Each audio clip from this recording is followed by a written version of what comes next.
엄마, 정말 많이 보고 싶었어.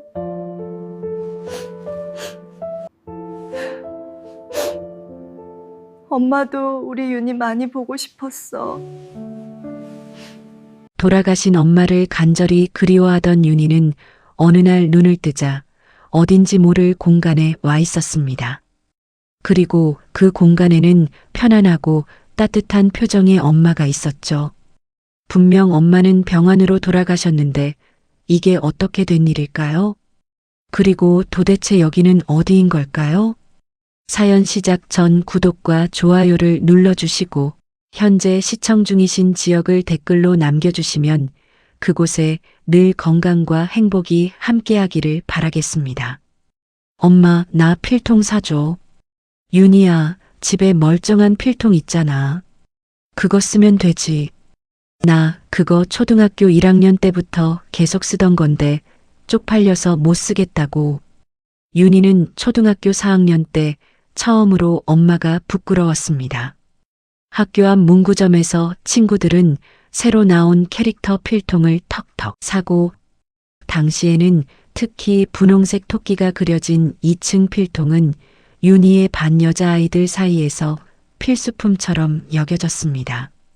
하지만 윤희의 엄마는 윤희의 손을 잡고 문구점 앞을 지나치며 단호하게 말했습니다. 다 산다고 너까지 사야 하는 건 아니야. 다음날 윤희는 반 친구들이 새 필통을 자랑하는 모습을 바라만 보며 자신의 낡은 파란 필통을 가방 깊숙이 숨겼습니다. 그날 이후로 윤희의 마음속에는 작은 앙금이 생겨났습니다. 왜 우리 엄마는 다른 엄마들과 다를까? 회색 점퍼와 검은색 바지, 그리고 낡아서 실밥이 튀어나온 운동화. 8년 전부터 엄마의 겨울 옷은 이 세 가지가 전부였습니다. 엄마, 새 옷 좀 사하면 엄마는 허리를 굽힌 채 설거지를 하며 아직 멀쩡한데 사긴 뭘 사? 그럴 돈 있으면 내 옷이나 한 벌 더 사고 말지라고 대답하기 일쑤였습니다.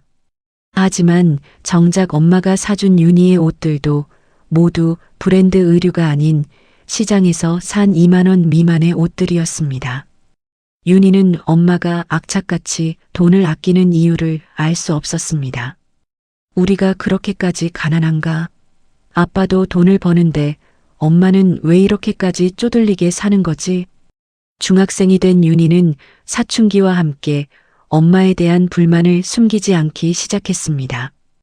또 멸치볶음에 김자반이네. 엄마, 우리도 고기 좀 먹자. 평소와 다를 바 없이 식탁에 멸치볶음과 김자반이 올라온 날, 윤희는 짜증을 감추지 못했습니다. 엄마는 주걱으로 밥을 푸다 말고 윤희를 바라봤습니다. 고기 먹고 싶어? 주말에 삼겹살 사올게. 그때 먹자. 맨날 다음에. 안 사줄 거면서. 이번엔 진짜로 사올게. 엄마의 목소리는 미안함으로 가득했지만 그때의 윤희에게는 그 미안함이 변명처럼 들렸습니다. 그 주 주말 엄마는 약속처럼 삼겹살을 사왔습니다. 하지만 엄마는 고기를 굽기만 할 뿐 한 점도 먹지 않았습니다. 엄마, 왜 안 먹어? 엄마는 배불러. 너 많이 먹어. 거짓말 하지 마. 윤희는 젓가락을 탁 놓으며 소리쳤습니다. 엄마는 당황한 표정으로 고기를 하나 집어 윤희의 접시에 올려놓았습니다. 왜 화를 내? 엄마 진짜 배불러서 그래. 아까 라면 먹었어. 거짓말이었습니다.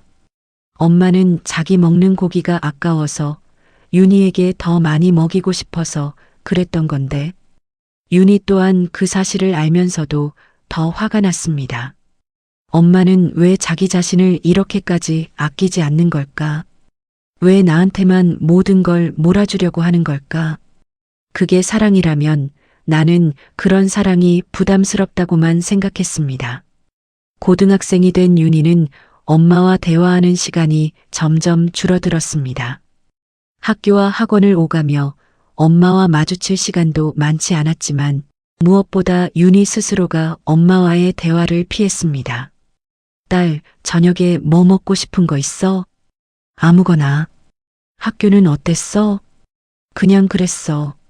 엄마가 대화를 시도하려 해도 윤희의 짧은 단답으로 일찍 종료되기 일쑤였죠. 어느 겨울날 윤희는 친구들과 독서실에서 공부하다가 늦은 밤 집에 돌아왔습니다. 현관문을 열자 엄마가 거실 소파에 앉아 졸고 있었습니다. 손에는 윤희가 어제 입고 나간 패딩 점퍼가 들려 있었습니다. 엄마는 깜빡 졸다가 윤희의 발소리에 깨어나 눈을 비볐습니다. 윤희 왔구나. 지퍼가 고장나서 엄마가 고쳐놨어. 고마워요. 윤희는 점퍼를 받아들고 방으로 들어갔고 문을 닫고 나서야 지퍼를 확인했습니다. 엄마는 바느질로 지퍼를 고정시켜 놓았는데 서툰 손길이 역력했지만 그래도 작동은 했습니다. 윤희는 점퍼를 옷걸이에 걸며 한숨을 쉬었습니다. 엄마는 왜 이렇게까지 할까? 그냥 새 점퍼를 사주면 될 텐데. 하지만 윤희는 묻지 않았습니다. 엄마는 이거 고쳐 입으면 되라고 말할 게 뻔했으니까요. 대학에 입학한 윤희는 처음으로 집을 떠나 기숙사 생활을 시작했습니다. 엄마와의 물리적 거리가 생기자 오히려 마음은 조금 편해졌습니다. 전화는 일주일에 한 번 정도, 그것도 엄마가 먼저 걸어올 때만 받았습니다. 윤희야, 밥은 잘 챙겨 먹고 있어? 네, 먹고 있어요. 학교 생활은 괜찮고? 네, 괜찮아요. 대화는 늘 짧고 건조했습니다. 엄마는 더 물어보고 싶은 게 많았을 텐데 윤희의 무뚝뚝한 대답에 엄마는 결국 그래, 몸 조심해 하고 전화를 일찍 끊을 수밖에 없었습니다. 어느 날 엄마가 택배를 보냈습니다. 상자를 열자 반찬통과 함께 손편지가 들어 있었습니다. 윤희야, 멸치볶음이랑 내가 좋아하는 장조림 만들어 보내. 기숙사 냉장고에 넣어두고 조금씩 먹어. 밥 잘 챙겨 먹고 아프지 마. 엄마가 보고 싶으면 언제든 연락해. 우리 딸 엄마가 많이 사랑한다. 윤희는 편지를 접어 서랍 안에 넣었습니다. 반찬은 냉장고에 넣었지만 며칠 동안 손도 대지 않았습니다. 친구들과 대학가 앞 식당에서 사 먹는 게 더 간편했고 엄마의 반찬을 먹으면 왠지 집이 생각날 것 같아서였죠. 대학을 졸업하고 취직한 윤희는 회사 옆 작은 원룸을 얻어 독립했습니다. 회사 생활은 생각보다 훨씬 고됐습니다. 잦은 야근에 상사의 눈치를 보며 살아간다는 게 익숙하지 않아 퇴근 후에는 침대에 쓰러져 잠들기 바빴습니다. 엄마는 윤희에게 늘 일주일에 한 번씩 전화했습니다. 윤희야, 회사 생활 힘들지? 밥은 잘 먹고 다녀? 나 바빠. 나중에 전화해. 그래, 너무 무리하지 말고. 윤희는 전화를 끊고 핸드폰을 던져 놓았습니다. 맨날 밥 먹었냐? 힘들진 않냐? 반복적이고 일상적인 사소한 질문들이 윤희에게는 무의미하다고 느꼈습니다. 그러던 어느 주말, 엄마는 양손 가득 커다란 보따리가 든 채 윤희의 자취방을 찾아왔습니다. 엄마가 반찬 만들어 왔어. 냉장고에 넣어둘게. 그냥 편하게 오지. 괜히 그런 거 안 해와도 돼. 그래도 너 혼자 사니까 제대로 못 챙겨 먹을 것 같아서. 엄마는 좁은 부엌에서 부산하게 움직이며 반찬통을 꺼내 냉장고에 차곡차곡 쌓아 넣었습니다. 김치, 멸치볶음, 시금치나물, 된장찌개까지. 윤희는 소파에 앉아 그 모습을 멍하니 바라봤습니다. 엄마, 이거 다 언제 했어? 이거 어젯밤에. 엄마는 1시간쯤 있다가 돌아갔습니다. 윤희는 엄마를 배웅하며 조심히 가요라고만 말할 뿐 고맙다는 말은 목구멍까지 올라왔지만 끝내 나오지 않았습니다. 문을 닫고 혼자 남은 윤희는 냉장고를 열어봤습니다. 안에는 엄마가 정성스럽게 쌓아놓은 반찬통들이 빼곡했습니다. 윤희는 그 중 하나를 꺼내 뚜껑을 열었는데 그 안에는 멸치볶음이 들어 있었습니다. 멸치 하나를 집어 입에 넣자 고소한 맛이 입안에 퍼졌습니다. 그제야 눈물이 났습니다. 왜 나는 엄마에게 한 번도 제대로 고맙다고 말하지 못했을까? 왜 나는 늘 엄마를 귀찮아하기만 할까? 엄마는 평생 나를 위해 자신을 희생했는데 나는 왜 그걸 당연하게만 여기는 걸까? 윤희는 멸치볶음통을 들고 식탁에 앉아 한참을 울었습니다. 하지만 울음이 그친 후에도 윤희는 엄마에게 전화는 할 수 없었습니다. 무슨 말을 해야 할지 모르겠고 지금 전화하면 또 어색한 대화만 이어질 것 같았기 때문이죠. 시간은 그렇게 흘러갔습니다. 윤희와 엄마는 여전히 서로를 사랑했지만 그 사랑을 제대로 표현하는 법을 몰랐습니다. 거리는 좁혀지지 않았고 오해는 쌓여갔습니다. 말하지 못한 것들은 마음속에 응어리져 상처가 되어갔습니다. 엄마는 여전히 일주일에 한 번 전화했지만 그럴 때마다 윤희는 여전히 짧게 대답했습니다. 엄마, 나 바빠. 다음에 전화할게. 그래, 윤희야. 무리하지 말고. 그렇게 일주일 또 한 달 두 사람 사이의 시간은 계속 흘러갔습니다. 윤희는 몰랐습니다. 그 시간에도 끝이 있는지, 그리고 그 끝이 얼마나 갑작스럽게 찾아올지 꿈에도 몰랐죠. 평범한 월요일 오후 윤희의 핸드폰 전화벨이 울렸습니다. 윤희는 회의실에서 프레젠테이션 자료를 검토하던 중이었습니다. 진동하는 핸드폰 화면에 아빠라는 이름이 떴습니다. 아빠는 전화를 거의 하지 않는 사람인데 윤희는 순간 불길한 예감이 들었지만 회의 시작 5분 전이라 전화를 받지 못했습니다. 회의가 끝나고 나서야 윤희는 그제서야 전화를 확인했는데 아빠에게서 온 전화가 3통, 그리고 문자 메시지 하나가 와 있었습니다. 윤희야, 문자 보면 당장 전화해. 윤희의 손이 떨렸습니다. 서둘러 복도로 나가 전화를 걸었습니다. 신호음이 한번 울리자마자 아빠가 받았습니다. 윤희야. 아빠의 목소리는 평소와 달랐고 많이 떨리고 있었습니다. 아빠, 무슨 일이에요? 내 엄마가 쓰러졌어. 지금 한국대병원 응급실이야. 윤희의 머릿속이 하얘졌습니다. 뭐라고요? 엄마가 왜요? 뇌출혈이래. 빨리 와. 손에서 미끄러질 뻔한 핸드폰을 붙잡고 윤희는 가방만 챙겨 뛰기 시작했습니다. 팀장에게는 어머니가 쓰러지셨다는 말만 남기고 회사 문을 박차고 나왔습니다. 택시 안에서 윤희의 손은 덜덜 떨리기만 했습니다. 엄마가 위독하다니. 말도 안 돼. 지난주에도 전화했을 때 멀쩡했는데. 아니, 멀쩡했던 게 맞나? 윤희는 기억을 더듬었습니다. 지난주 통화에서 엄마의 목소리가 어땠지? 그냥 평소처럼 밥 먹었는지 물었고 윤희는 네, 먹었어요 라고만 대답했고 그게 전부였습니다.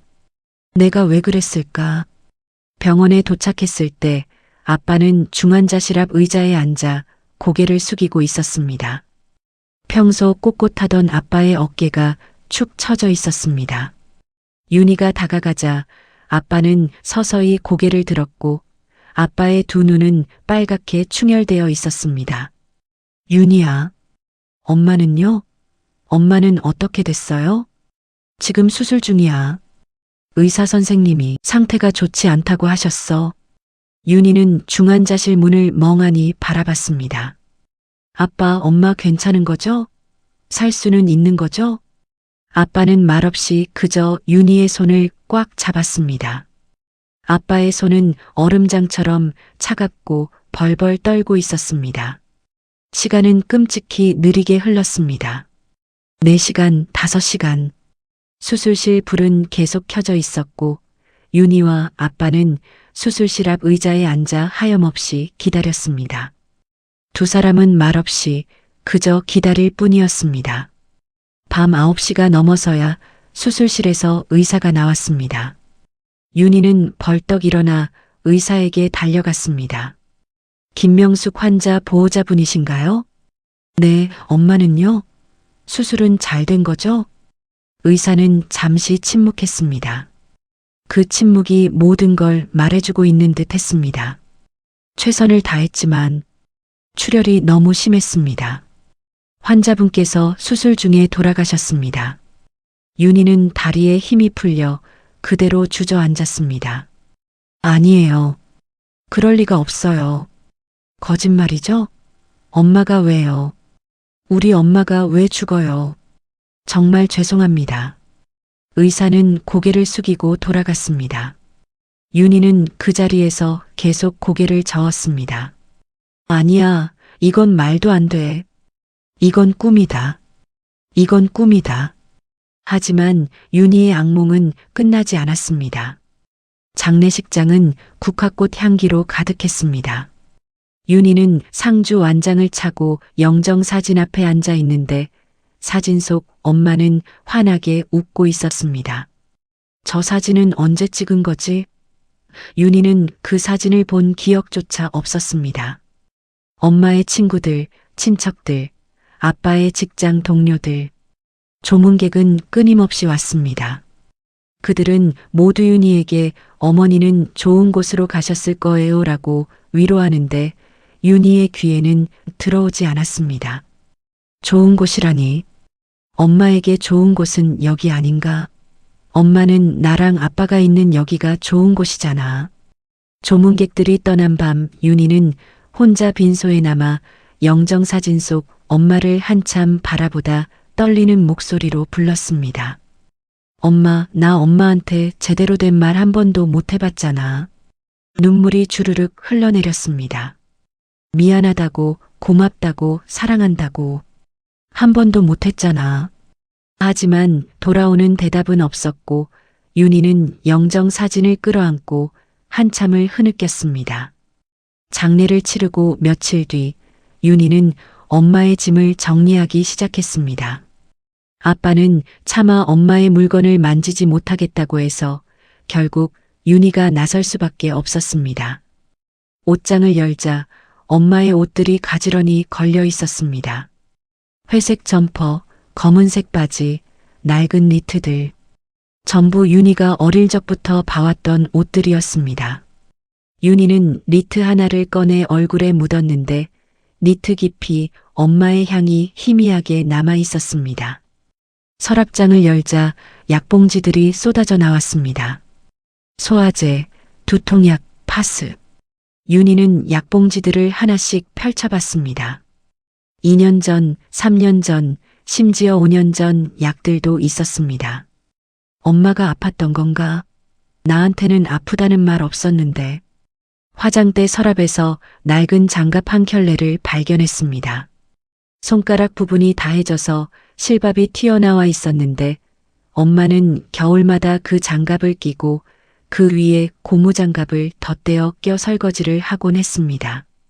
윤희가 엄마 그 낡은 것 좀 버리고 새 장갑 사라고 말하면 이거 아직 쓸만한데 버리긴 왜 버려라고 대답하곤 했습니다. 책상 서랍을 열자 오래된 노트가 나왔는데 그건 엄마의 일기장이었습니다. 2018년 3월 15일. 오늘 아침에 윤희한테 전화했는데 바쁘다고 끊었다. 회사가 많이 바쁜 모양인데 주말에 반찬 만들어서 갖다 줘야지. 윤희가 요즘 많이 마른 것 같아서 걱정이다. 2018년 3월 20일. 오늘 지하철역 앞 빵집이 문 닫기 전에 세일하길래 단팥빵을 샀다. 내일은 윤희네 집 갈 때 가져가야지. 윤희 어렸을 때 단팥빵 정말 좋아했는데. 2019년 1월 24일. 윤희가 설날에 집에 온다고 한다. 우리 아기 좋아하는 갈비찜 만들어야지. 요즘 갈비가 비싸던데. 내일 경동시장 가봐야겠다. 2019년 10월 8일. 요즘 머리가 자주 아프다. 병원 가봐야 하나? MRI 찍어보자고 하면 어떡하지? 검사비가 많이 비싸다던데. 윤희 결혼 적금 넣을 돈도 없는데 걱정이다. 엄마의 일기장을 읽으면 읽을수록 윤희의 온몸이 떨렸습니다. 엄마는 분명 자신이 아픈 걸 알았고 병원에 가야 하는 걸 알고 있었는데 그깟 적금이 뭐라고 병원에도 가지 않았는지 엄마가 미련하게 느껴졌습니다. 2019년 12월 2일 윤희한테 전화했는데 또 바쁘다고 했다. 목소리가 피곤해 보여서 너무 마음이 아팠다. 윤희가 좀 더 편하게 살 수 있게 해주고 싶은데 엄마가 능력이 없어서 미안하다. 2020년 1월 12일 머리 아픈 게 점점 심해진다. 어지럽기도 하고. 근데 윤희한테는 아프다는 말을 못하겠다. 가뜩이나 회사 일 바쁜데 내가 괜히 신경 쓰이게 하는 것 같아서. 마지막 일기는 엄마가 쓰러지기 이틀 전이었습니다. 2020년 1월 26일. 오늘 윤희 생각을 했다. 내가 윤희한테 좋은 엄마였을까? 윤희는 나를 부담스러워하는 것 같다. 내가 너무 많이 간섭하나. 하지만 나는 그저 윤희가 행복했으면 좋겠다는 마음뿐이었는데. 윤희야, 엄마는 너를 정말 많이 사랑한다. 말로 자주 하지는 못하지만 너는 내 인생에서 가장 소중한 사람이야. 내가 건강하고 행복하게 사는 게 엄마의 유일한 소원이야. 윤희는 일기장을 꽉 껴안고 소리내어 엉엉 울었습니다. 엄마, 미안해. 내가 너무 몰랐어. 엄마는 평생 윤희만 생각하며 살았습니다. 자기 자신은 뒤로 미루고 아픈 것도 참고 모든 걸 윤희를 위해 아껴왔습니다. 그리고 윤희는 그 사랑의 크기를 가늠하지 못한 채 당연하게 여기며 엄마를 귀찮아하고 차갑게 대했습니다. 엄마, 나 정말 나쁜 딸이었어. 정말 미안해.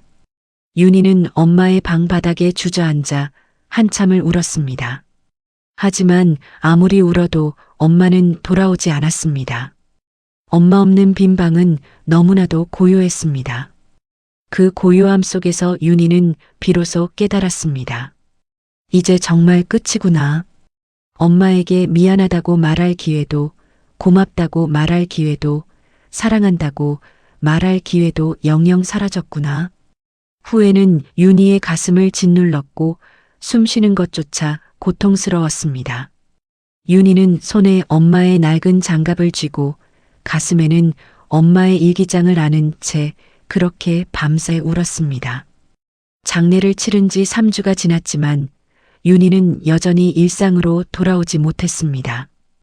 회사에 복귀한 첫날, 윤희는 책상 앞에 앉아 컴퓨터 화면을 멍하니 바라봤습니다. 이메일 알림이 계속 떴지만 무슨 내용인지 읽어도 머릿속에 들어오지 않았습니다. 옆자리 동료가 괜찮냐고 물었지만 윤희는 간신히 고개만 끄덕였습니다. 괜찮을 리 없었죠. 회의 시간에 팀장이 윤희에게 질문을 던졌습니다. 윤희 씨, 이번 프로젝트 진행은 어떻게 돼가고 있죠? 윤희는 입만 뻥끗거리다 이내 다시 꾹 닫았습니다. 무슨 프로젝트였지? 아무 생각도 나지 않았습니다. 팀장은 난처한 표정으로 다른 팀원에게 질문을 넘겼습니다. 점심시간, 윤희는 구내식당에서 점심을 먹는데 밥이 입으로 들어가는지 코로 들어가지는지 알겨를도 없이 그저 영양분을 채운다는 느낌만 주고 있었습니다. 그러다 문득 입안에 퍼지는 고소한 멸치볶음 맛에 윤희는 젓가락을 내려놓고 식당을 나왔습니다. 퇴근 후 집에 돌아오면 상황은 더 나빠졌습니다. 텅 빈 원룸은 너무나도 조용했고 윤희는 침대에 누워 멍하니 천장만 바라볼 뿐이었습니다. 핸드폰을 들어 통화 기록을 확인했는데 엄마의 이름이 맨 위에 있었습니다. 마지막 통화는 엄마가 돌아가시기 일주일 전, 윤희는 그 통화 기록을 눌러보았습니다. 통화 시간 1분 32초. 엄마와의 마지막 대화가 고작 1분 32초였다는 사실에 윤희는 핸드폰을 꽉 쥐고 눈물을 흘렸습니다. 밤이 되면 윤희는 잠들지 못했습니다. 침대에 누워 눈을 감으면 옛날 기억이 윤희를 괴롭혔기 때문이죠. 엄마는 왜 맨날 똑같은 반찬만 해? 하고 중학생 때 엄마에게 소리쳤던 순간, 엄마, 나 공부 중. 나중에 전화할게. 고등학생 때 엄마의 전화를 무시했던 순간, 대학생 때 엄마가 보낸 반찬을 냉장고에 넣어두고 먹지 않았던 순간, 직장인이 되어서도 엄마의 전화를 귀찮아했던 순간, 모든 순간들이 가시가 되어 윤희의 가슴에 내리꽂혔고 윤희는 이불을 뒤집어 쓰고 소리내어 울었습니다. 미안해. 엄마. 정말 미안해. 새벽 3시 윤희는 일어나 거실 불을 켜고 냉장고로 다가가 문을 열었습니다. 냉장고에는 엄마가 마지막으로 만들어준 반찬통이 아직 남아 있었습니다. 윤희는 그것을 꺼내 뚜껑을 열어보았습니다. 이미 상한 지 오래였지만 윤희는 차마 버리지 못했습니다. 윤희는 반찬통을 안고 그대로 바닥에 주저앉아 다시 울기 시작했습니다. 엄마, 나 이제 어떻게 살아? 엄마 없이 어떻게 살아? 며칠 후 윤희는 다시 본집을 찾았습니다. 아빠는 아직 엄마의 짐을 버리지 못하고 그대로 두고 있었기 때문에 윤희는 집에 오자마자 다시 엄마의 일기장을 펼쳐보았습니다. 이번에는 더 앞 페이지 내용들을 읽어보기 위해서였죠. 2013년 12월 12일 윤희가 한국대에 합격했다. 너무 자랑스러운 내 딸. 눈에 넣어도 아프지 않은 내 아기. 윤희가 이렇게 훌륭하게 자라줘서 고맙다. 나는 윤희한테 좋은 옷도 좋은 신발도 사주지 못했는데 내가 윤희 엄마라는 사실이 자랑스럽고 감사하다. 2014년 1월 26일 윤희가 기숙사로 떠났다. 집안이 너무 조용하다. 윤희 방문을 열어봤는데 책상 위에 내가 쓴 편지가 그대로 있었다. 읽긴 했을까? 아니어도 괜찮아. 윤희가 건강하게 잘 지내기만 하면 돼. 2016년 5월 5일. 오늘은 어린이날. 윤희는 이제 어른이지만 내 눈에는 아직도 어린아이 같다. 윤희 어렸을 때 손잡고 놀이터 갔던 게 엊그제 같은데 윤희가 그네 타면서 엄마 더 높이, 더 세게 밀어줘 라고 소리치던 게 아직도 어제 일처럼 생생하다. 2016년 12월 24일. 크리스마스 이브라 윤희한테 전화했는데 친구들이랑 놀고 있다고 해서 금방 끊었다. 젊을 때는 친구들이 더 중요하지. 나도 그랬으니까. 윤희야, 즐겁게 놀아. 엄마는 내가 행복하기만 하면 돼.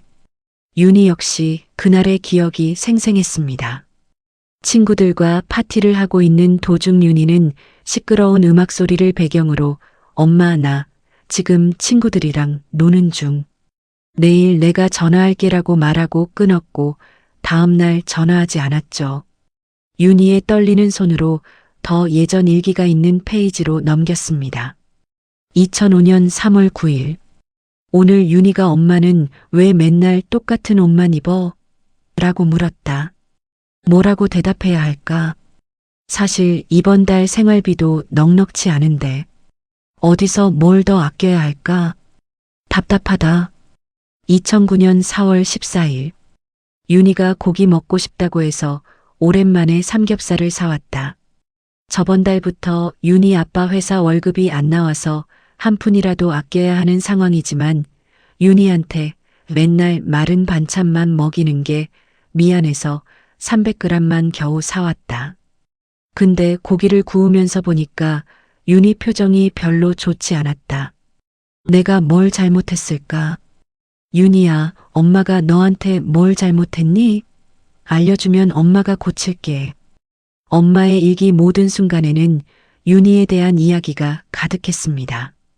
윤희가 툴툴거리고 짜증내고 엄마를 무시해도 엄마는 그저 내가 뭘 잘못했을까라고 자책하기 바빴다는 걸 알고 윤희는 후회와 죄책감에 괴로웠습니다. 윤희는 엄마의 일기장을 더 이상 읽을 자신이 없어 일기장을 덮고 목 놓아 울었습니다. 엄마, 내가 너무 몰랐어. 엄마가 얼마나 힘들었는지, 날 얼마나 사랑했는지. 윤희는 바닥에 엎드려 흐느꼈습니다. 가슴이 갈기갈기 찢어지는 느낌에 다시는 일어설 수 없을 것만 같았습니다. 그날 밤 윤희는 자신의 집으로 돌아왔습니다. 엄마의 흔적이 가득한 집에서는 도저히 버틸 수 없었거든요. 침대에 간신히 올라와 누웠지만 잠이 오지 않았습니다. 눈을 감으면 엄마가 환하게 웃은 채로 자신을 맞아주는 얼굴이 떠올랐지만 윤희는 그 웃음을 제대로 마주해 본 적이 별로 없었습니다. 윤희는 벌떡 일어나 책상 서랍 속 대학교 때 엄마가 반찬과 함께 보냈던 편지들을 찾았습니다. 비록 몇 통밖에 없었지만 윤희는 그것들을 하나씩 펼쳐 천천히 읽어보았습니다. 윤희야, 요즘 날씨가 추워졌는데 감기 조심해. 너 멋부린다고 얇게 입고 다니다 감기 걸릴까봐 걱정이야. 목 따뜻하게 하고 다녀. 사랑한다. 엄마가. 윤희야, 오늘 지하철에서 너랑 비슷하게 생긴 여자아이를 봤어. 그 아이를 보니까 내 생각이 나는 거 있지? 편지 보면 엄마한테 전화 좀 자주 해줘. 목소리라도 듣고 싶어. 윤희야, 엄마가 단팥빵 사놨어. 너 어렸을 때 단팥빵 참 많이 먹었잖아. 지금도 좋아하는지 모르겠네. 보고 싶다, 윤희야. 엄마는 언제나 윤희를 그리워했고 한결같이 윤희에게 사랑을 표현했는데 정작 윤희는 그 사랑에 제대로 답해본 적이 없었습니다. 한 번만, 딱 한 번만이라도. 윤희는 편지를 가슴에 안았습니다. 엄마한테 잘못했다고, 못난 딸 사랑해줘서 고맙다고, 나도 엄마를 정말 많이 사랑한다고 말하고 싶어. 하지만 이제는 너무 늦었습니다. 윤희는 죄책감에 숨쉬는 것조차 고통스러웠습니다. 가슴 속에서 무언가가 터져 나올 것 같았거든요. 엄마, 엄마. 윤희는 계속해서 엄마를 불렀습니다. 다음 날 윤희는 회사에 병가를 냈습니다. 집에서 나갈 수도, 일에 집중할 수도 없었습니다. 핸드폰을 켜보니 친구들한테서 윤희의 안부를 묻는 연락이 많이 와 있었지만 윤희는 누구와도 만나고 싶지 않아 답장을 하지 않았습니다. 저녁이 되자 배가 고팠지만 밥조차 먹고 싶지 않았습니다. 엄마가 없으니까 나 아무것도 못하겠어. 윤희는 꿈에서라도 엄마를 보고 싶은 마음에 침대에 누워 눈을 감았습니다. 엄마, 제발 꿈에서라도 나타나줘. 딱 한 번만이라도 엄마 눈을 마주보고 미안하다고 사랑한다고 말하고 싶어. 하지만 그날 밤에도 엄마는 꿈에 나타나지 않았습니다. 후회와 그리움이 윤희를 삼키고 마음은 서서히 무너져 내렸습니다. 그렇게 윤희는 본가에 다녀온 이후 사흘째 제대로 먹지도 자지도 못했습니다. 몸은 한계에 달했고 정신은 흐릿해져 갔습니다. 그날도 윤희는 엄마의 낡은 장갑을 가슴에 안고 엄마의 일기장은 베개 옆에 두고 울다 지쳐 잠에 들었습니다. 엄마, 보고 싶어. 그것이 윤희가 의식을 잃기 전 마지막으로 한 말이었습니다. 눈을 떴을 때 윤희는 낯선 곳에 서 있었습니다. 여긴 어디지? 그곳은 윤희의 원룸도 본가도 아니었습니다. 하지만 이상하게도 낯설지 않았습니다. 오히려 익숙하고 편안하고 따뜻했습니다. 햇살은 부드럽게 내리쬐고 있고 어디선가 달콤한 향기가 흘러왔습니다. 마치 빵을 굽는 냄새 같기도 하고 꽃향기 같기도 했습니다. 윤희는 천천히 주위를 살폈습니다. 작은 카페 같은 공간이었는데 나무 테이블 몇 개가 놓여 있고 창문 밖으로는 안개처럼 흐릿한 풍경이 펼쳐져 있었습니다. 너무나도 생생한 느낌의 그곳의 풍경은 꿈이 아닌 것 같았습니다. 윤희는 손을 들어 자신의 뺨을 꼬집었습니다. 아야, 꿈이 아니었습니다. 테이블 하나가 창가에 놓여 있었는데 윤희는 무언가에게 홀린 듯 그쪽으로 걸어갔습니다. 나무 의자 하나를 빼서 앉자 따뜻한 느낌 윤희의 몸을 감쌌습니다. 테이블 위에는 아무것도 없었지만 왠지 누군가를 기다려야 할 것 같은 기분이 들어 가만히 앉아 있었습니다. 그때였습니다. 끽 멀리서 문이 열리는 소리가 들렸습니다. 윤희가 고개를 돌려 그쪽을 바라보자 누군가 들어오고 있었습니다. 천천히, 아주 천천히. 역광 때문에 얼굴은 보이지 않았지만 그 실루엣이 묘하게 익숙했습니다. 윤희의 심장이 뛰기 시작했습니다. 한 걸음, 두 걸음. 누군가가 걸어오는 듯한 소리에 윤희의 가슴이 터질 것 같았습니다. 햇살이 움직이며 그 사람의 얼굴이 서서히 드러났습니다. 그 순간 윤희의 눈에서 눈물이 쏟아졌습니다. 엄마. 그 사람은 윤희가 그토록 보고 싶어 했던, 그토록 그리워했던, 이제는 영영 볼 수 없을 거라고 생각했던 엄마였습니다. 엄마는 윤희를 보며 미소 짓고 있었습니다. 장례식 영정사진 속 그 미소와 똑같은 환하고 따뜻한 미소. 진짜 엄마 맞지? 윤희는 긴가민가 했지만 이내 엄마인 걸 확신하고 나서 의자를 넘어뜨리며 벌떡 일어났습니다. 그리고 온 힘 다해 엄마에게로 달려갔습니다. 그리고는 엄마가 행여나 사라질까봐 두려운 마음에 있는 힘껏 엄마를 껴안았습니다.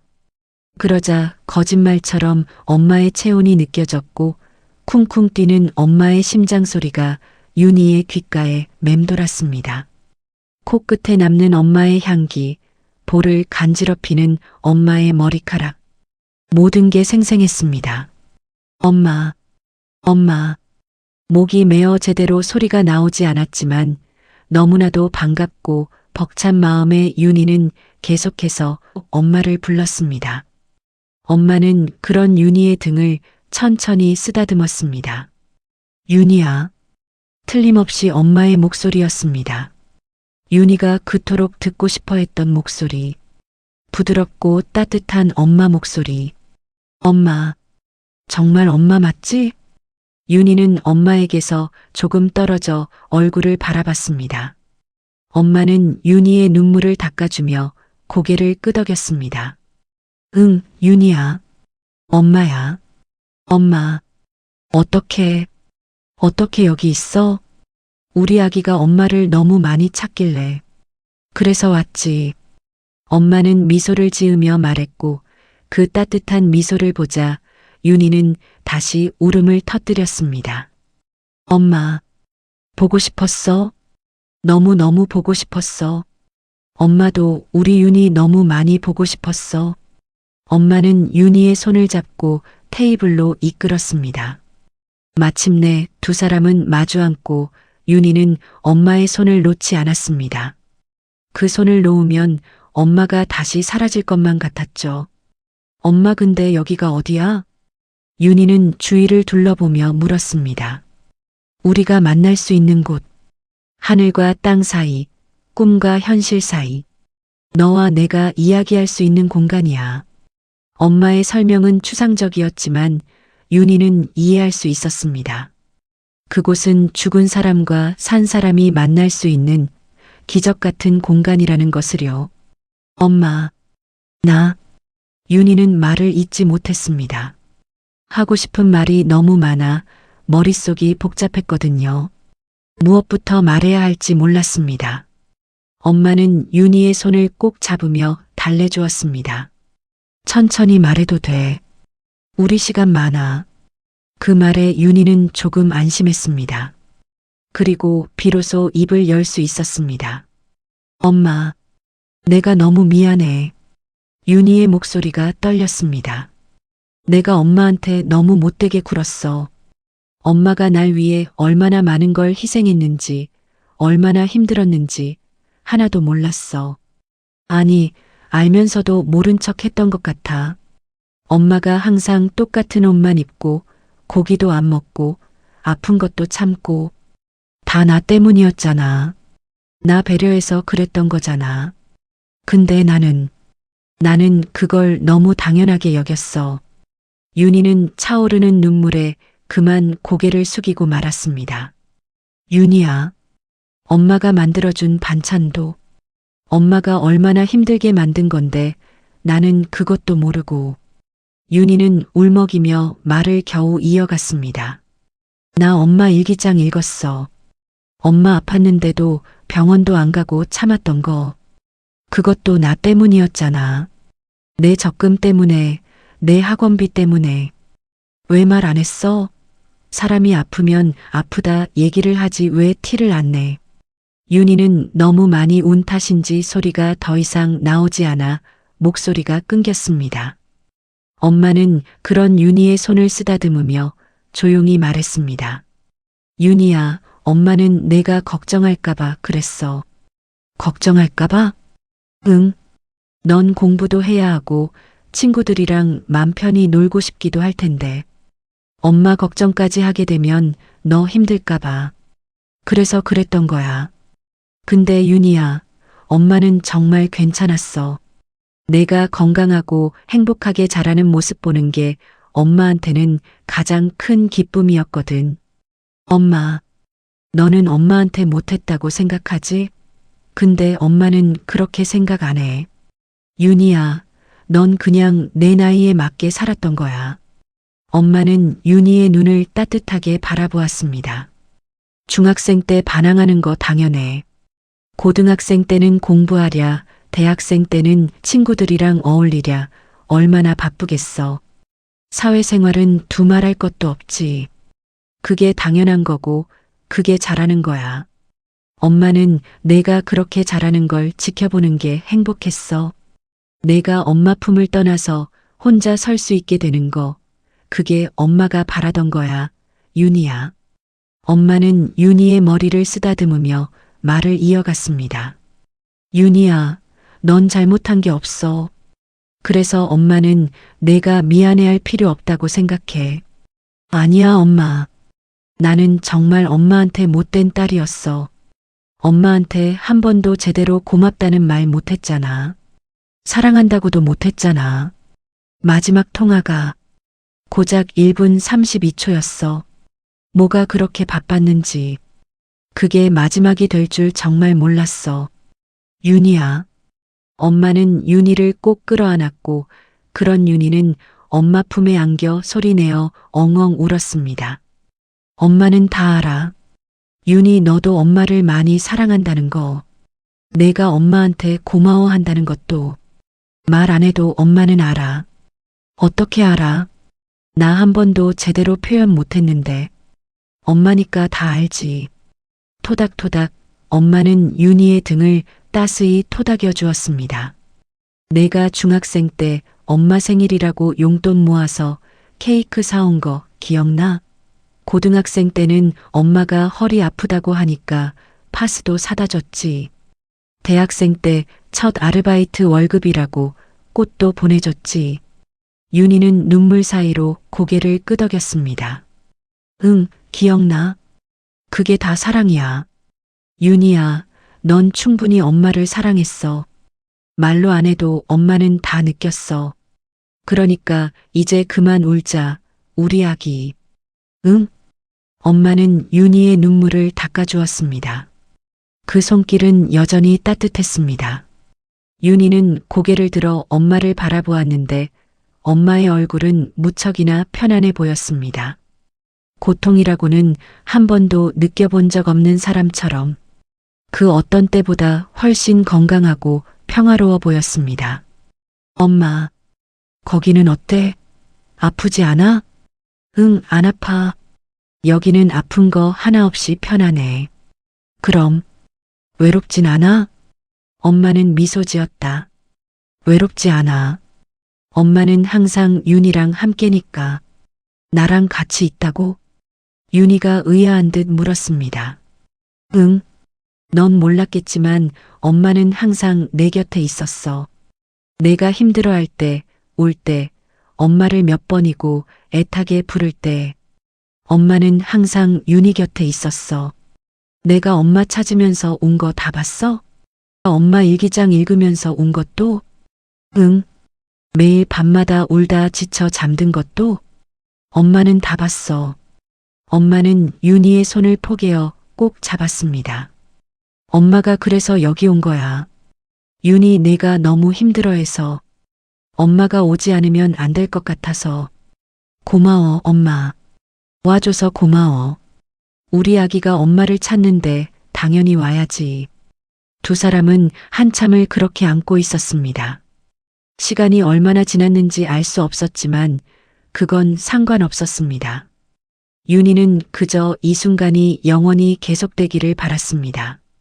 엄마가 있는 이곳이 너무나도 따뜻하고 평화로워서 윤희는 엄마가 돌아가신 이후 처음으로 마음이 편안해졌습니다. 엄마와 윤희는 창가 테이블에 마주 앉아 맞잡은 손을 놓을 생각조차 하지 못하고 있었습니다. 윤희는 엄마의 손을 절대 놓고 싶지 않았고 엄마도 마찬가지인 듯 윤희의 손을 부드럽게 쓰다듬고 있었습니다. 엄마, 물어보고 싶은 게 너무 많아. 윤희가 조심스럽게 입을 열었습니다. 우리 공주님은 뭐가 궁금하실까? 엄마는 나한테 화난 적 없어? 내가 엄마한테 그렇게 했는데 한 번도 화 안 났어? 엄마는 잠시 생각하는 표정을 짓더니 고개를 저으며 대답했습니다. 화났다기보다는 속상했던 적은 있지. 속상했다고? 응. 내가 중학생 때 엄마는 왜 맨날 똑같은 반찬만 해라고 했잖아. 그때는 좀 속상했어. 엄마도 엄마 나름대로 윤희 좋아하는 반찬 만들려고 노력했거든. 근데 내가 그렇게 말하니까 조금 서운했지. 윤희는 가슴이 철렁 내려앉았습니다. 엄마, 미안해. 아니야, 괜찮아. 지금 생각해보면 그것도 당연한 거였어. 너 그때 사춘기였잖아. 맛있는 음식 많이 먹고 싶었을 텐데 엄마가 그걸 이해 못한 건 아니었어. 엄마는 윤희의 손을 토닥였습니다. 그리고 화났던 게 아니라 그냥 내가 더 잘해줘야 하는데라고 생각했어. 엄마가 능력이 부족해서 윤희한테 좋은 걸 못 해주는 것 같아서 미안했거든. 엄마가 왜 미안해? 잘못은 내가 한 건데. 윤희야, 부모는 원래 그래. 자식이 뭘 원하면 다 해주고 싶어. 근데 현실적으로 안 되는 게 많잖아. 그럴 때 미안한 거야. 화가 나는 게 아니라. 윤희는 코끝이 찡해졌습니다. 엄마는 항상 그랬어. 자기 자신보다 나를 먼저 생각했어. 엄마 옷은 안 사면서 내 옷은 사주고 엄마는 안 먹으면서 나한테는 먹으라고 하고. 그게 엄마니까 당연한 거야. 당연하지 않아. 엄마도 사람인데. 엄마도 새 옷 입고 싶고 맛있는 거 먹고 싶고 아프면 병원도 가고 싶었을 거 아냐? 윤희의 목소리가 떨렸습니다. 근데 엄마는 다 참았잖아. 나 때문에. 내가 그걸 너무 늦게 알았어. 윤희야. 엄마는 윤희의 뺨에 손을 얹었습니다. 엄마가 그런 선택을 한 건 누가 시켜서 한 게 아니라 엄마 스스로 원해서야. 엄마는 내가 행복한 모습 보는 게 훨씬 좋았어. 그게 엄마한테는 새 옷 사는 것보다 맛있는 거 먹는 것보다 더 행복한 일이었단다. 정말? 정말이지, 그럼. 엄마는 환하게 웃으며 말을 이어갔습니다. 윤희야, 넌 엄마한테 제일 소중한 선물이었어. 내가 태어났을 때부터 지금까지 엄마는 내 덕분에 항상 행복했었어. 윤희의 눈에는 어느새 다시 눈물이 맺혀 있었지만 이번엔 슬픈 눈물이 아니었습니다. 뭔가 따뜻하고 벅찬 감정이 윤희의 가슴을 채웠습니다. 엄마, 나도 엄마가 제일 소중해. 엄마가 없으니까 아무것도 할 수가 없었어. 밥도 못 먹겠고, 잠도 못 자고, 일도 못 하고, 엄마가 얼마나 큰 존재였는지 그제서야 알았어. 윤희야, 그건 안 돼.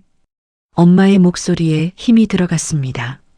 엄마가 없어도 넌 잘 살아야 해. 밥도 잘 먹고, 잠도 잘 자고, 열심히 일하고, 많이 웃고, 행복해야 해. 하지만 엄마, 윤희야. 엄마는 윤희의 두 손을 꽉 잡았습니다. 엄마가 가장 원하는 게 뭔지 알아? 윤희, 내가 행복하게 사는 거야. 엄마가 없어도 내가 건강하게 웃으면서 살아가는 거. 그게 엄마의 유일한 소원이야. 엄마가 없는데 내가 어떻게 행복해? 행복할 수 있어. 엄마는 육체적으로는 내 곁을 떠난 것처럼 보여도 사라진 건 아니야. 엄마는 항상 내 곁에 있어. 내가 엄마를 기억하는 한 엄마는 계속 내 곁에 살아있는 거야. 윤희는 엄마의 말을 곱씹었습니다. 그러니까 제발 엄마 때문에 불행해지지 마. 엄마는 그게 제일 슬퍼. 내가 엄마 없어서 무너지는 거 엄마한테도 제일 고통스러운 일이야. 엄마, 약속해줘. 다시 일어설 거라고. 밥도 잘 먹고, 잠도 잘 자고, 친구들도 많이 만나고, 엄마 없어도 잘 살 거라고. 윤희는 한참을 망설이다가 고개를 끄덕였습니다. 노력할게. 쉽진 않겠지만 노력할게. 그러자 엄마는 만족스럽다는 듯 웃었습니다. 두 사람은 잠시 침묵 속에 앉아 있었습니다. 하지만 그것은 불편한 침묵이 아니라 포근하고 평화로운 침묵이었습니다. 윤희는 창밖을 바라보다 문득 생각이 나 물었습니다. 엄마 인생에서 후회되는 게 있어? 엄마는 잠시 생각에 잠겼습니다. 후회? 글쎄, 있긴 한데. 뭔데? 내 아빠한테 더 다정하게 대할 걸 그랬어.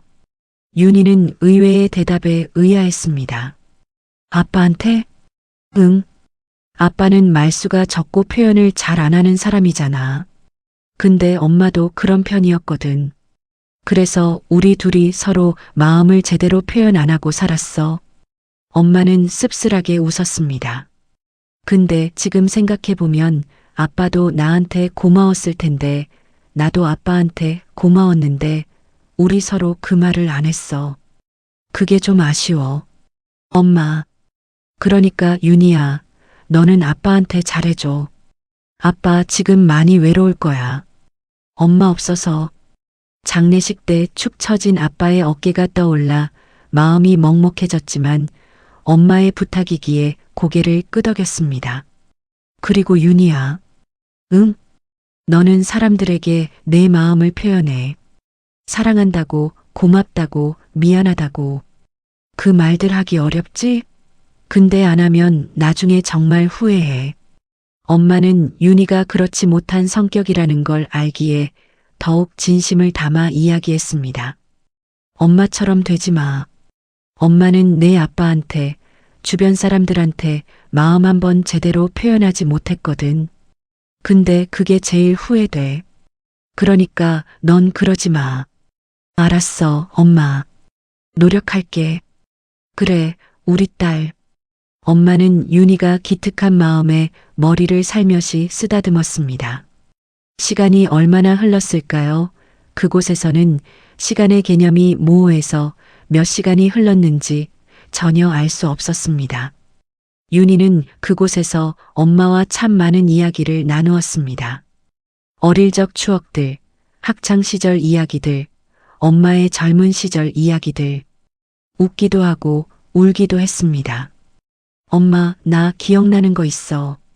뭔데? 내가 초등학교 때 소풍 가는데 도시락 싸달라고 했잖아. 근데 엄마가 김밥을 엄청 예쁘게 싸줬었거든. 그때 친구들이 다 나를 엄청 부러워했어. 그랬어? 응. 그때 내가 집에 와서 엄마한테 엄마 최고라고 했던 거 기억나? 엄마는 지난 추억 생각에 눈을 반짝이며 고개를 끄덕였습니다. 기억하지. 그날 엄마가 얼마나 기뻤는지 몰라. 새벽부터 일어나서 김밥 만들었는데 내가 좋아해 주니까 참 보람 있었지.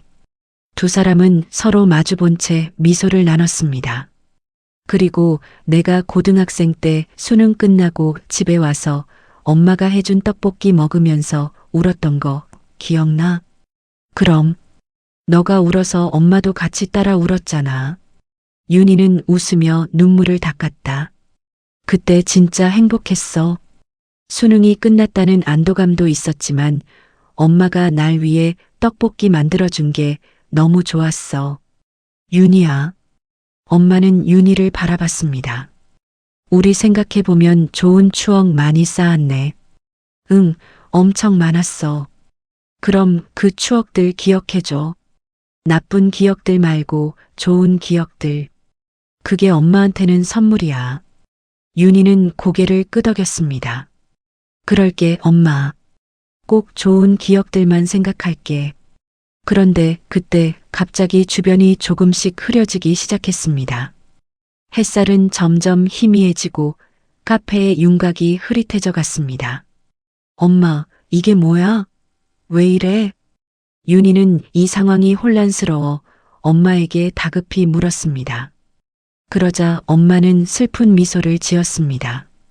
윤희야, 이제 시간이 다 된 것 같아. 시간? 무슨 시간?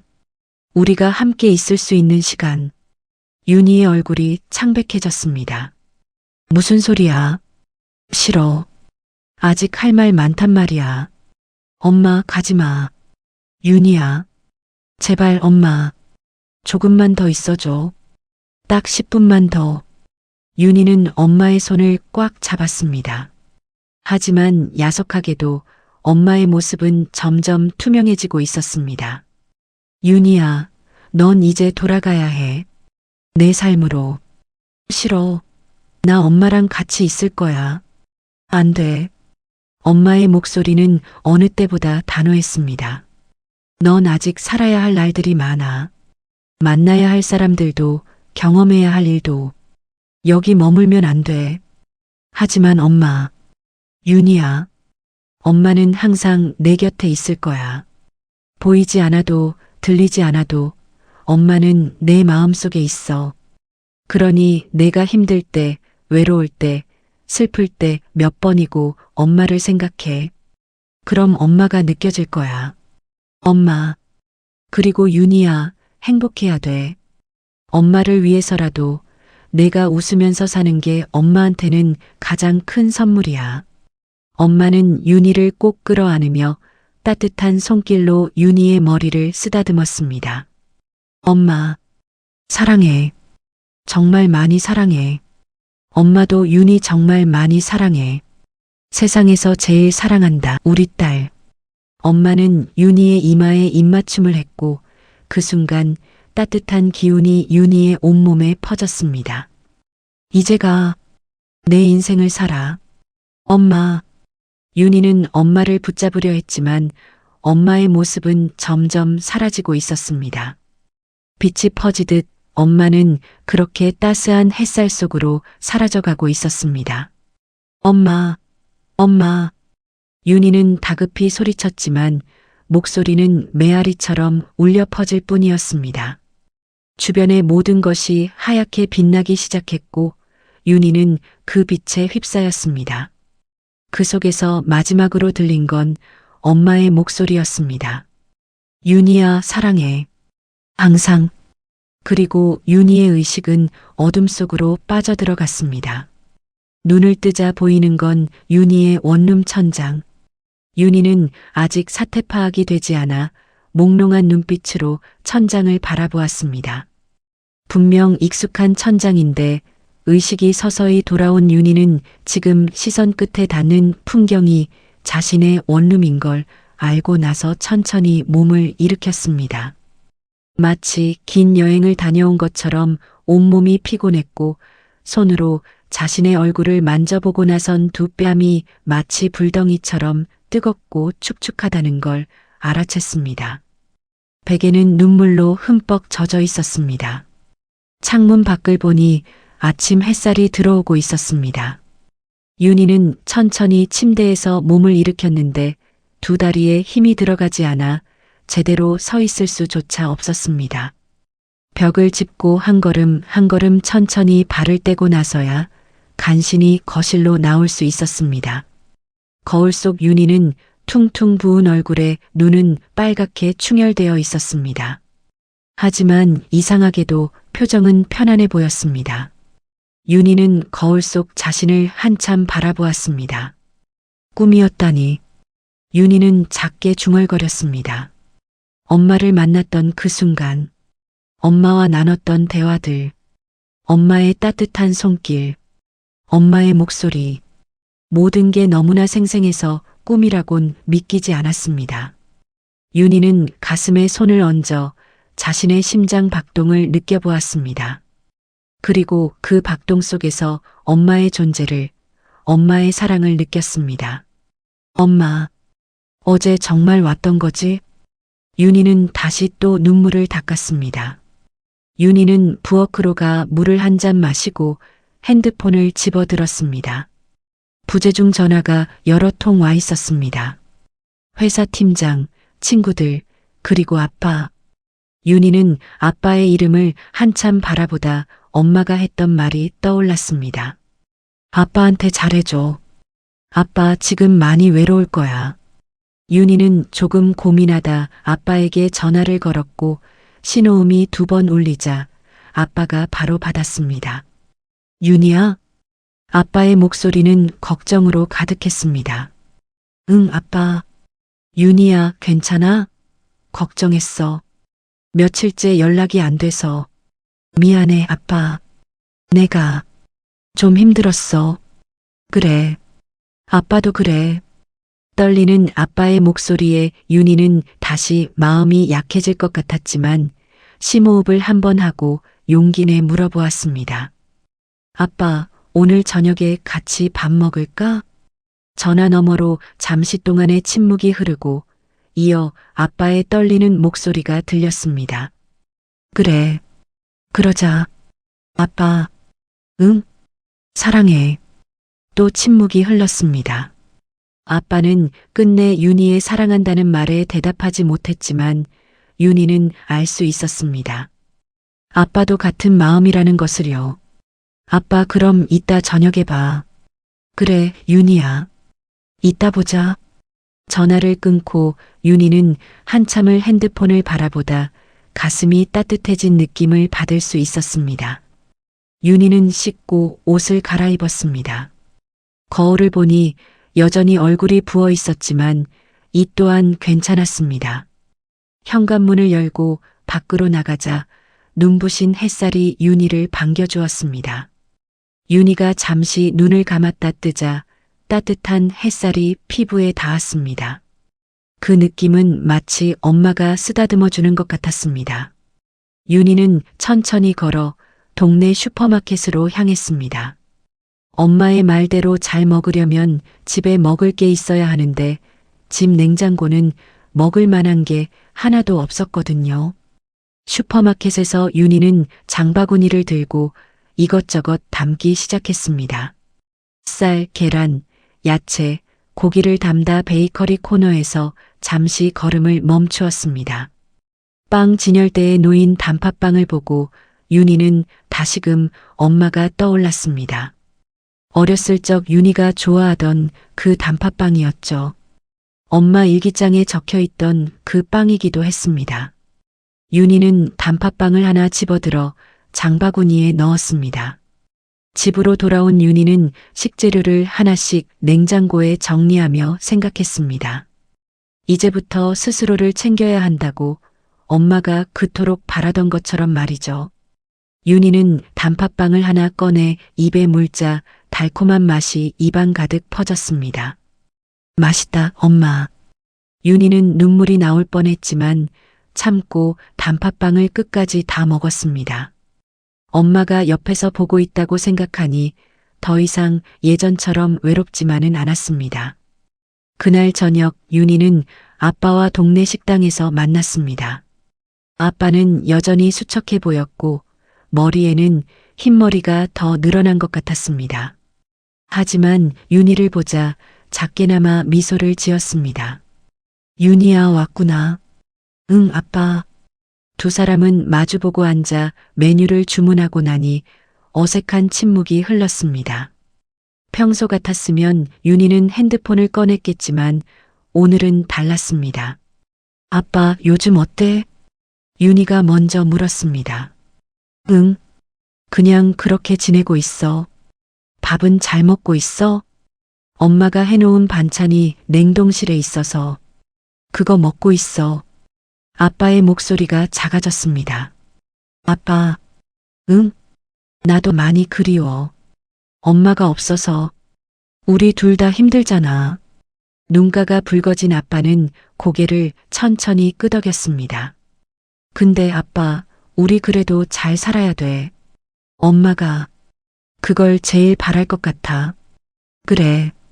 내가 자주 아빠 찾아올게. 우리 같이 밥도 먹고 이야기도 하고 그렇게 지내자. 아빠는 한참을 아무 말도 하지 못했습니다.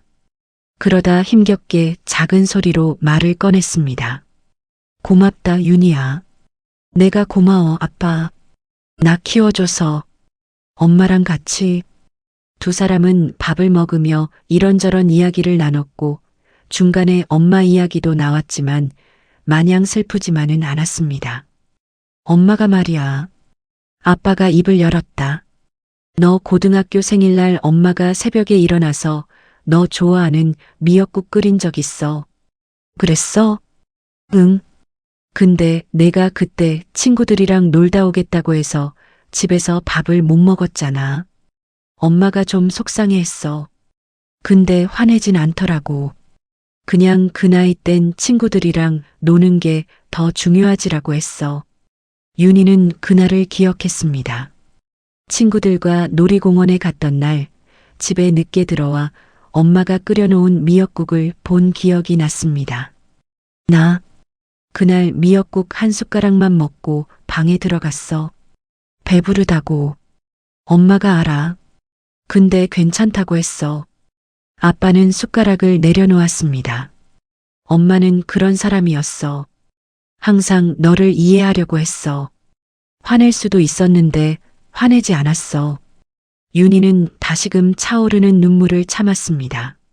나 엄마한테 정말 못했어, 아빠. 아니야. 그런 말 들으려고 얘기 꺼낸 건 아니고. 엄마가 그러더라. 윤희가 자랑스럽다고. 윤희가 이렇게 훌륭하게 자라줘서 고맙다고. 정말? 정말이야. 그 대화를 끝으로 두 사람은 한참을 말없이 밥만 먹었습니다. 하지만 그 침묵은 따뜻했습니다. 며칠 후 윤희는 회사에 복귀했습니다. 팀원들은 걱정스러운 표정으로 윤희를 맞이했습니다. 윤희 씨, 괜찮아요? 네, 괜찮습니다. 무리하지 말고 천천히 적응해요. 감사합니다.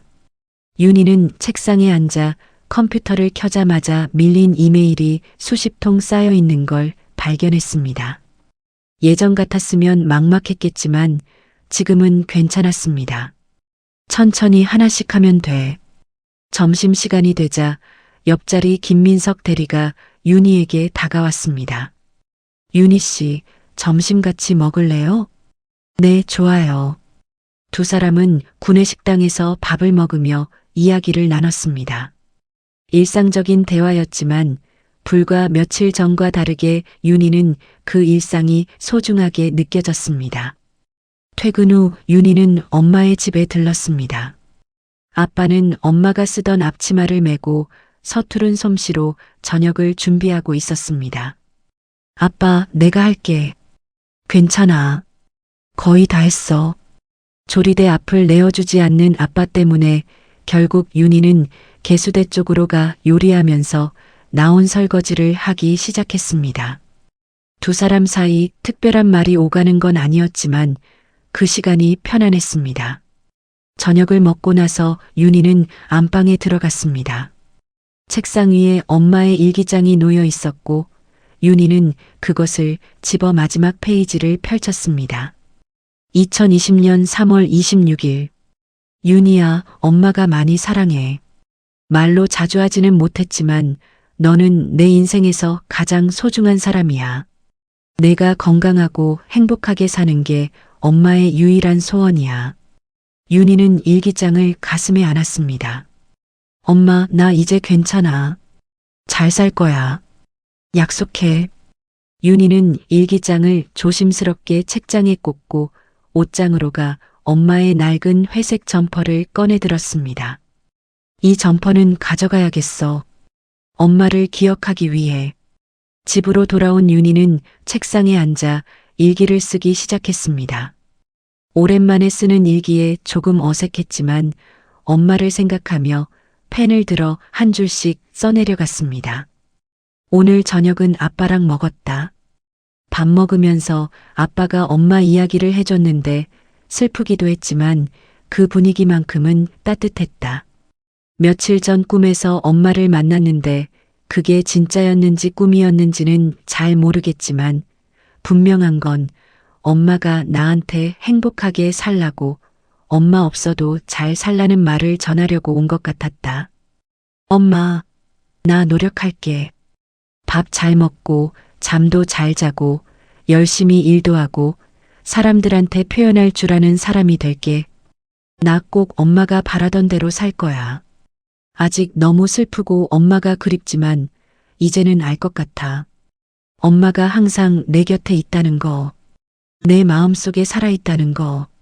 엄마 사랑해. 정말 많이. 윤희는 일기를 덮고 창밖을 바라봤습니다. 밤하늘을 수놓은 별들 중 유독 한 별만 밝게 빛나고 있었습니다. 엄마, 저거 엄마지? 윤희는 혼잣말을 하며 미소 지었습니다. 그날 밤 윤희는 오랜만에 편안하게 잠들었습니다. 악몽도 없었고 울지도 않았습니다. 그저 깊고 평화로운 잠이었습니다. 꿈속에서 윤희는 따뜻한 햇살을 느꼈습니다. 그리고 멀리서 엄마의 목소리가 들려오는 듯 했습니다. 잘 자, 윤희야. 엄마가 항상 내 곁에 함께 있을게. 다음 날 아침 윤희는 상쾌하게 일어났습니다.